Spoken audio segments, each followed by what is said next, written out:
बात्या केउंड माड़ तमिलनाडु ना ओडिशा। हाँ आज्ञा मुझे केके आपण देखते वेदर केके चैनल आपण को आम चैनल को स्वागत। तो बात्या केउंड माड़ हम और बात्या केते शक्तिशाली हम केउं दिगरे गति कर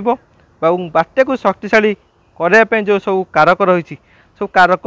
सब कौन मु परवर्ती पर्यायर ये सब कहबी किंतु एबेका जो स्थिति रही राज्य जो शीत प्रभाव रही ये केते दिन पर्यंत चलो एवं आज हूँ 20 रु ये 24 तारीख पर्यंत राज्य में भल शीत रही 1 ରୁ 2 डिग्री आहरी कमिवार संभावना अच्छे ठंडा टी बढ़ किंतु 24 तारीख परठू अर्थात 25 तारीख बेलू पूर्वा वायुर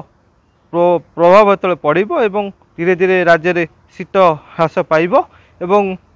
उपकूल ओडिशा धीरे धीरे शीत कमिज पश्चिम ओडिशा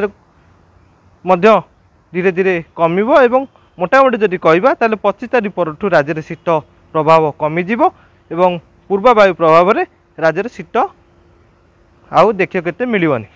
किंतु एबेका जो कहवा ताले जो 21 तारीख बेलू दक्षिण बंगोपसागर जो घूर्णिबलय क्षेत्र सृष्टि होवार संभावना रही परवर्ती पर्यायर यह एक बात्या रूप नहीं पारे ये सब जो सिस्टम रही सिस्टम को शक्तिशाली करने कौन सब कारक रही प्रथम जो देखा ताले MGO ये शक्तिशाली अच्छी बंगोपसागर एवं दक्षिण बंगोपसागर एवं 22 तारीख पटू यह MGO शक्तिशाली प्रभाव पड़ो बंगोपसागर एवं यही लघुचाप क्षेत्र को अधिक शक्तिशाली करने सहाय हो सहित रही सामुद्रिक तापमात्रा जहाँ 29 ରୁ 30 डिग्री एवं दक्षिण बंगोपसागर रही यही लघुचाप क्षेत्र को अधिक शक्तिशाली कर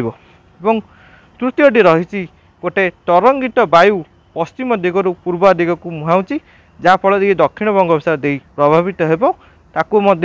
लघुचाप क्षेत्र को शक्तिशाली करने सहाय हो चतुर्थ जदि कहवा ताले सूर्यंकर उत्ताप किरण दक्षिण बंगोपसागर में प्रभाव पकड़ जहाँफल से लघुचाप क्षेत्र को अधिक शक्तिशाली कर चतुर्थ पॉइंट हूँ पंचम पॉइंट हूँ जे सामुद्रिक ताप शक्ति बा 90 ये सब रही 90 जो रही हठात कि घनीभूत होता है जो प्रक्रियाटा ये तापज शक्ति ही कराए से 90 रही ये दाना बात्या बेले यह 80 थिला किंतु एबेका स्थिति सी 90 रही तो निश्चित भाव में ये अधिक घनीभूत हठात कर पारे जहाँफल लगुच कि 24 एवं 25 तारीख बेलू दक्षिण बंगोपसागर एक बात्या सृष्टि हो पारे जो सब कारक सब रही एक लघुचाप को बात्या को शक्तिशाली करने ये सब कारक भरपूर रही एक बात्या सृष्टि होवार संभावना रही और जब गतिपथ जदि कहवा निश्चित भाव में ये दुईटी गतिपथ को जापे प्रथम गतिपथ हूँ तमिलनाडु केरल एवं दक्षिण आंध्र प्रदेश ये आड़ को मुहाई पारे जेहेतु ए उत्तर पूर्व मौसुमी वायु प्रभावित होती अंचल ताको पश्चिम दिग पेली पेली नवा चेष्टा करिवो एवं द्वितीयटी हूँ साधारणतः नवेम्बर मसरे पश्चिमा झड़ प्रभाव में जो सिस्टम थाए ताकू ठेली ठेली पूर्व दिग को नवा चेष्टा करे जहाँ फल कि उत्तर उत्तर पूर्व दिग को मुहाई थाए और उत्तर पश्चिम दिग को मुहाई थाए साधारणतः म्यांमार और बांग्लादेश नवेम्बर मसरे बात्या रिकर्व कर जाए किंतु एबेका स्थिति जहाँ रही 25-26 बेलू एक पश्चिमा झड़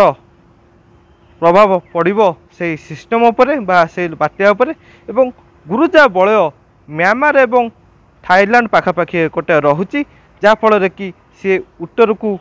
जीवाक दबनी अर्थात बांग्लादेश एवं म्यांमार आड़ को से बात्या को जीवाक दबनी जहाँ दाना बेले देखा मिलता ठीक यही बात्या क्षेत्र में देखा मिल पारे पश्चिमा झड़ एपटू पेलिब पूर्व को एवं सेपटू जो रही सेपटू जो रही म्यांमार उपरे गुरुचाप बलय यही बात्या को प्रभावित करिवो जे उत्तर को जमी न आसू अर्थात ये तमिलनाडु आंध्र प्रदेश एवं ओडिशा भितर ये बात्याटी फसीजार संभावना देखा देले निश्चित भाव में आगु को आपरे मु तीक्ष्ण नजर रखी जदि भी किसी अपडेट आसे जे ये बात्याटी कुआड़ को गति करिवो एवं साधारणतः गोटे लघुचाप क्षेत्र सृष्टि होला परे मॉडल सर्टिफिकेटा जना पड़ी थाए एबेठू मॉडल सर्टिफिकेटा जना पड़ना आज एठी तो काली सेठी देखैबो किंतु लघुचाप वा अवपात होला परे मॉडल सटीकता जना पड़ जाए ये क्यों दिग को गति कर। तो निश्चित भाव अपेक्षा करथान्तु जे लघुचाप क्षेत्र सूचाइला परे ये क्यों दिग को गति कर मॉडल स्थिरता जो सब रही स्थिरता आसो निश्चित भाव में अपेक्षा करथान्तु।